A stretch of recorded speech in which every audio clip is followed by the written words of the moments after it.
Welcome to Temple of the Human Heart, where love is the doctrine, compaction is the practice, awakening is the work. Here we seek first the kingdom within.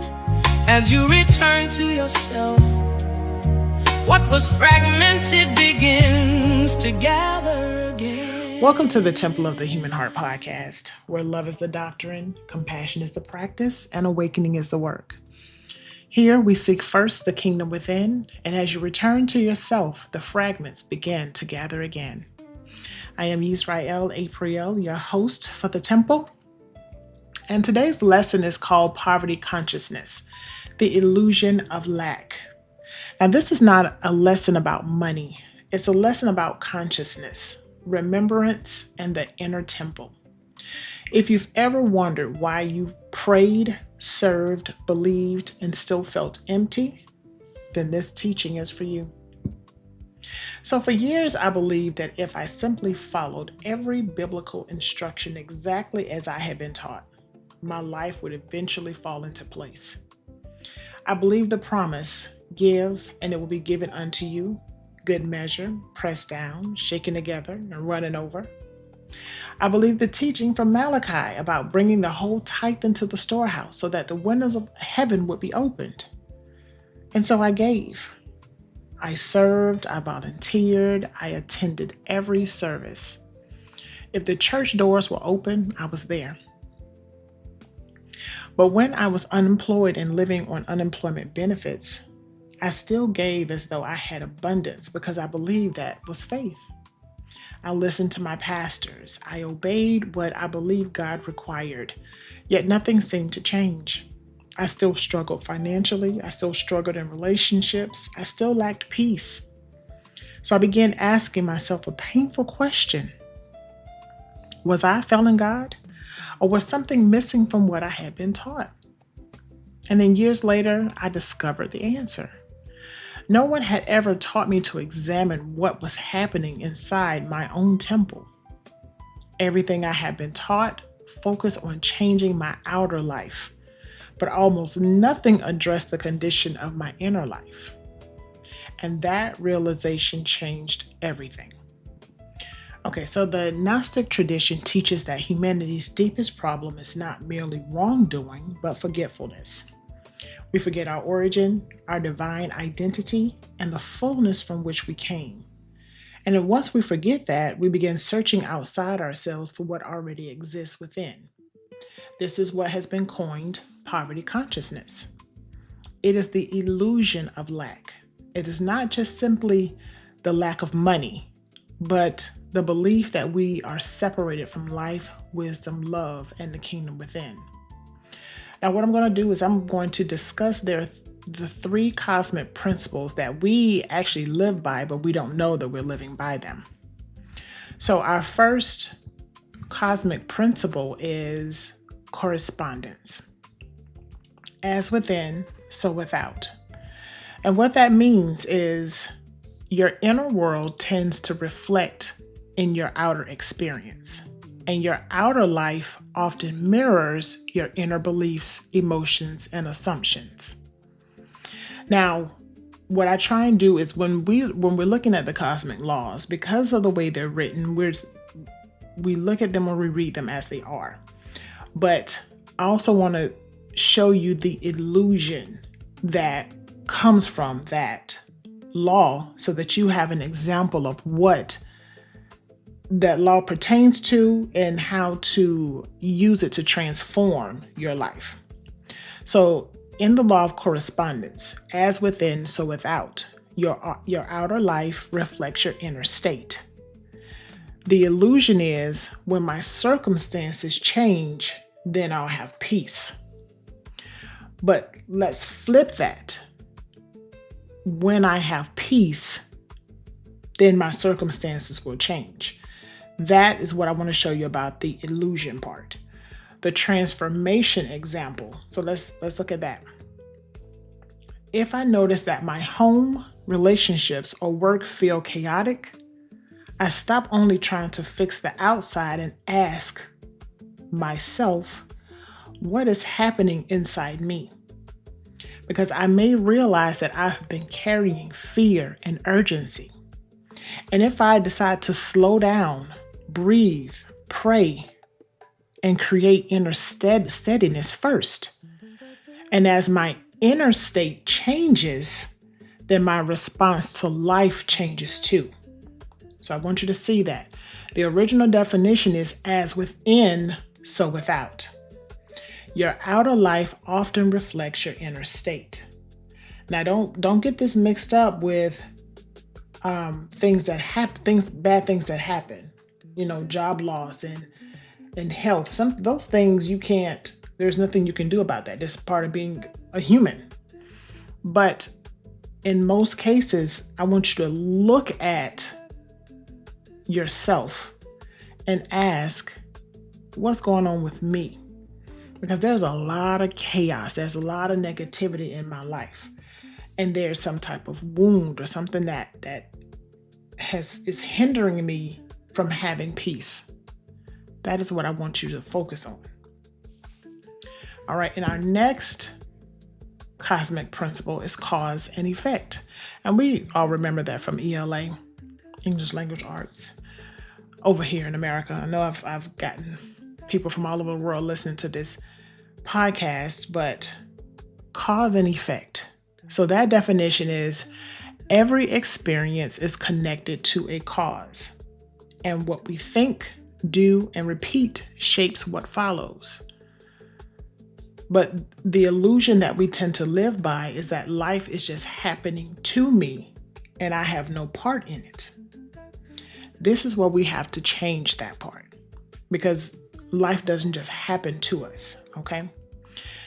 If I keep experiencing the same emotional pain or repeated patterns, I begin looking at the thoughts, habits, and beliefs I keep feeding. Instead of saying, this is just my life, I ask, what am I practicing? Then I begin choosing different words, different actions, and different inner agreements. And that shift becomes a new cause that creates a new effect. Okay? And we can actually add that to Romans 12:2.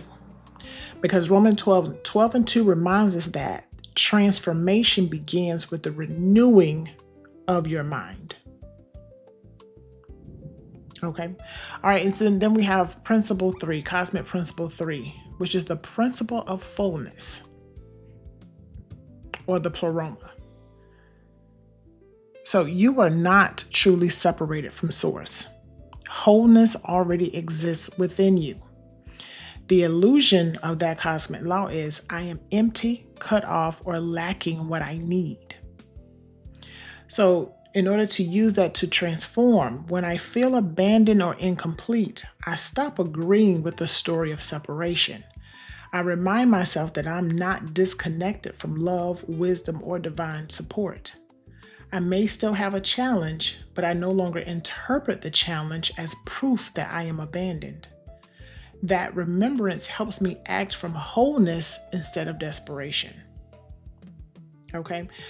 I want you to think about this. I am already connected to Source, to Spirit, to God, to the universe, to Buddha, whomever you use for your faith. You've never been disconnected. Okay? All right, so let's look at our temple lenses. And we're going to use the cosmic principles that we just talked about in our temple lenses. All right, so maybe let's start with a question. What has scarcity built inside my inner temple? What altar have I entered to fear instead of trust? So what has scarcity built inside my inner temple? Because remember, the first law is of correspondence. As within, so without. Your outer life is often reflecting something already active inside you. If your circumstances feel chaotic, heavy, or disconnected, Then the lens invites you to pause and ask what inner conditions may be feeding that experience. Because the illusion here says, my peace depends on my outside world changing. But in the temple, we teach you get the peace first and your outside will change. So we just change the order. I'm sorry. We keep the order, but we change the illusion. As within, so without. So if your inner man is chaotic, the outside life is going to be chaotic. If your inner self is at peace, then you're going to see peace in your life. So I stopped waiting for the outside to fix me, and I began tending to the inside. I start to notice what beliefs, emotions, or fears are living in my inner temple. And I begin restoring that sacred space with truth, prayer, stillness, and awareness. Okay. All right, so let's move on to cause and effect. So because of cause and effect, what you repeatedly think, believe, say, or do creates patterns over time. This means your life is not just happening to you. Your consciousness, choices, and habits are participating in what unfolds. The illusion here is I have no role in what keeps happening to me. But the transformation is I become conscious of what I'm planting. I ask what thoughts, actions, and agreements are creating the effects I keep experiencing. Then I begin choosing differently, knowing that a new inner cause can create a new outer effect. All right, and then let's look at our fullness, the law of fullness, or the Pleroma. The Pleroma is a place in Gnostic teachings that is the first heaven, the first and outermost heaven. There's different layers. I think it's 24, if I can remember that, are above this earthly realm. And the Pleroma is home. So that law says that I am connected to source. I was never disconnected from source because the kingdom, the source, has always been within.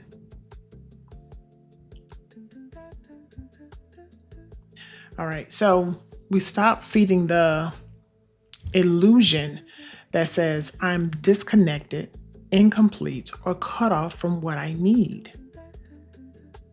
And the transformation here is I remember that fullness is already mine. I stop moving from desperation and start moving from connection. I no longer try to earn what is already within my inheritance. Instead, I live, choose, and respond from the truth that I'm already held in divine fullness. All right, so let's bring all three laws into one practice of coming home. When you remember that your inner world matters, that choices shape your outcomes, and that you already are connected to source, you begin to return to wholeness in a real and embodied way. And in this also, there is illusion. I must search outside myself for what will save me. Everything that you need is already inside of you because you are not disconnected from source. You've never been disconnected from God. You've never been disconnected. You've never had to look outside yourself. We've been taught that, and now it's time to relearn that the teachings weren't necessarily wrong, but that's the way they were understood at the time. But now we have to look inside ourselves and say, hey, I'm the one that's going to save me. I return inward. I realign my life.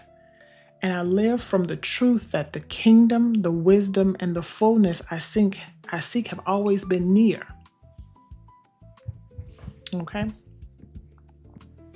Okay, so let's look at some modern day examples of poverty consciousness because I want to make sure that after this lesson, you're able to embody, meaning you're able to apply it to life.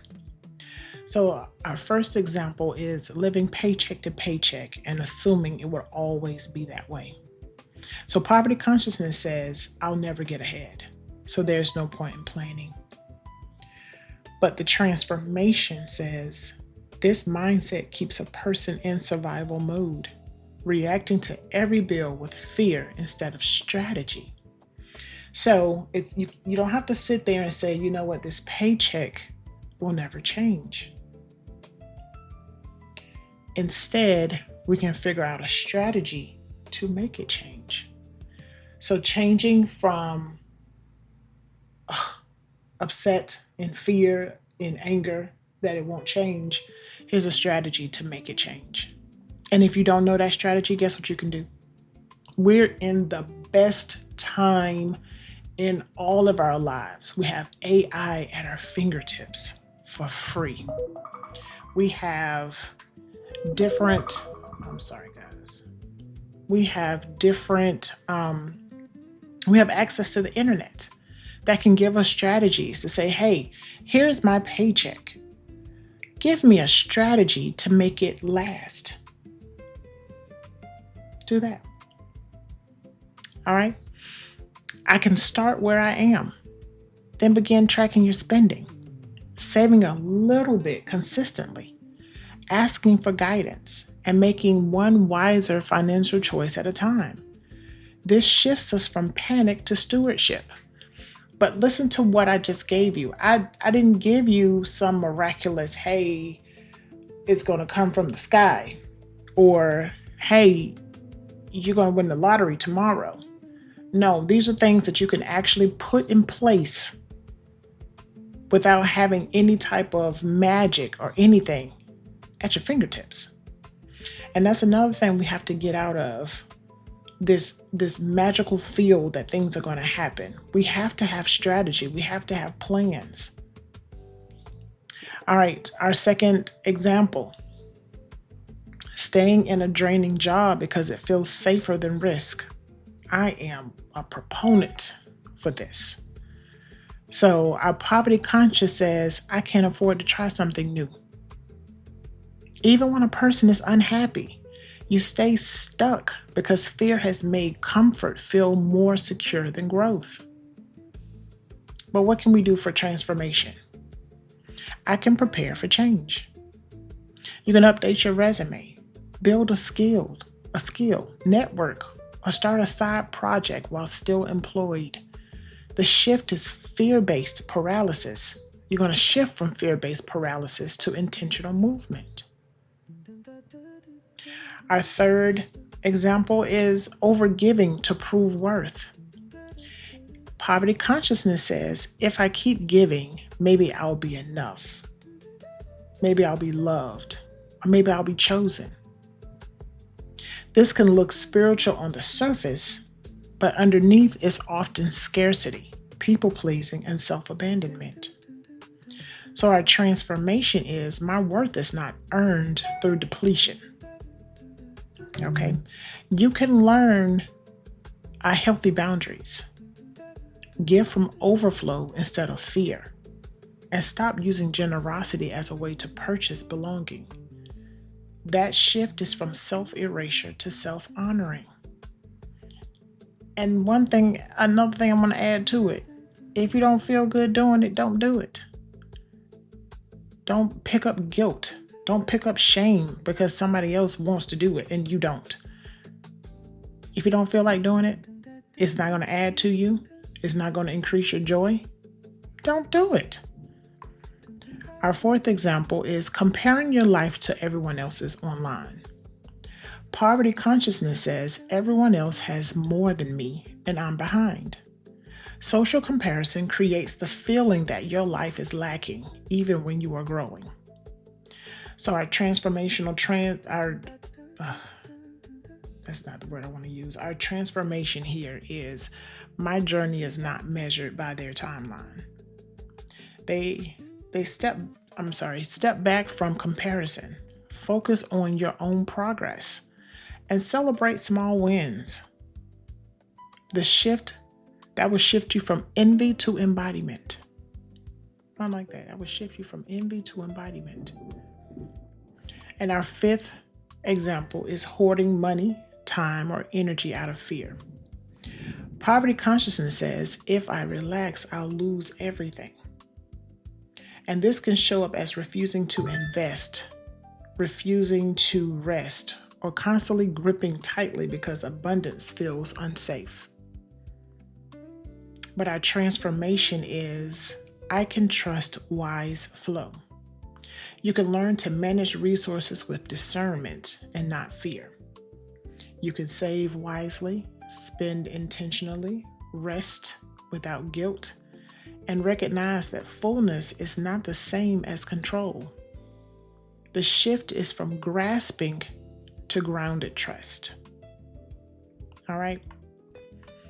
Now let's take it back to the beginning.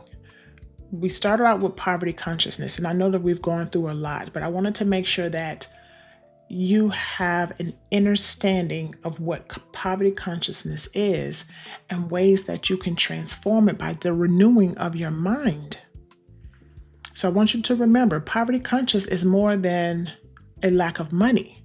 It is a state of mind shaped by the belief that there is never enough. Not enough security, not enough peace, not enough time, not enough love, not enough opportunity, not enough support. It is the inner agreement that life is scarce, that resources are limited, and that we must constantly fight, grasp, or overperform to survive. But poverty consciousness is not only about what we do not have. It's about what we have come to believe about ourselves. It is that fear-based story that says, I am not enough. There is not enough. And I must stay in survival mode because abundance is not really for me. And when that belief lives in the inner temple, it shapes how we see our lives, how we treat ourselves, and how we respond to the world. Notice what I said, how we treat ourselves, how we see our lives, not anybody else's. So this is why poverty consciousness must be acknowledged before it can be transformed. So how do we acknowledge it though? We begin by telling the truth. We notice where scarcity has been operating in our thoughts, in our habits, in our speech, in our expectations. We notice the moments when fear has been speaking louder than faith. And we notice where we have been shrinking, grasping, comparing, overworking, overgiving, or doubting that there is room for us to be held. Acknowledgement is not shame. Acknowledgement is awakening. It is the very moment we stop pretending the wound is not there. It is the moment. Let me get finished with this. All right, so it is the moment we stop pretending the wound is not there. It is a moment we say, yes, I have been living from lack. Yes, I have believed scarcity. Yes, I have built patterns around fear. And that honesty, healing becomes possible. Because what we can't name, we then can't begin to transform it. So let's go about gathering of fragments. And you hear me say that often. That's gathering those pieces of us that have been left in all these places of trauma, hurt, and fear. So once we acknowledge poverty consciousness, we begin gathering those fragments again. Those fragments are the places in us that were shaped by fear, by disappointment, by survival, by old stories of not having enough and not being enough. Some fragments show up as distrust. Some may show up as striving. Some may show up as guilt around receiving. Some may show up as belief that peace must be earned. But to gather the fragments means to stop abandoning ourselves in the places where fear takes root. It means we no longer reject the parts of us that learn to survive. Instead, we bring them home with compassion. We say you do not have to carry this alone anymore. You do not have to keep proving your worth. And you do not have to live as though you are cut off from source of all provision. This is the sacred work, the inner restoration. This is how the scattered self begins to come back into wholeness. And remember, wholeness is not something we manufacture. It's something we remember. When we return to wholeness, we remember that we are not separate from life, not abandoned by love, and not cut off from wisdom. We have to remember that the kingdom is within. We remember that fullness is not outside waiting on it to be earned, but already present, waiting to be acknowledged. And to return to wholeness is to choose a new inner alignment. It is to live from trust instead of fear, from remembrance instead of forgetting, from presence instead of panic. But it does not mean every external circumstance changes immediately. What it does mean is that the inner temple begins to shift. And when the inner temple shifts, our relationship to life changes. We start moving differently. We start receiving differently. And we start speaking differently. And most of all, we start believing differently. This is the path from poverty consciousness to embodied wholeness. So we're going to go over or speak about our closing affirmation. And I want you to repeat after me. I release every illusion of lack. I release every agreement I have made with fear. I remember the fullness from which I came. The kingdom is within me. My inner temple is being restored. Wisdom is guiding me. Love is sustaining me. I awaken. I transform. I return. And so it is. Ashe. Thank you for joining me for another temple session. If today's teaching resonated with you, I would love to hear from you. You can connect with me at www.awakenandreturn.com or email me at info@awakenandreturn.com. Also, you may go to the website to download our newest album, Return to Her Voice, or purchase any merchandise on the website. Until next time, seek first the kingdom within, and as you return to yourself, the fragments begin to gather again. I am Yisra'el Apriale. I'll meet you again inside the temple.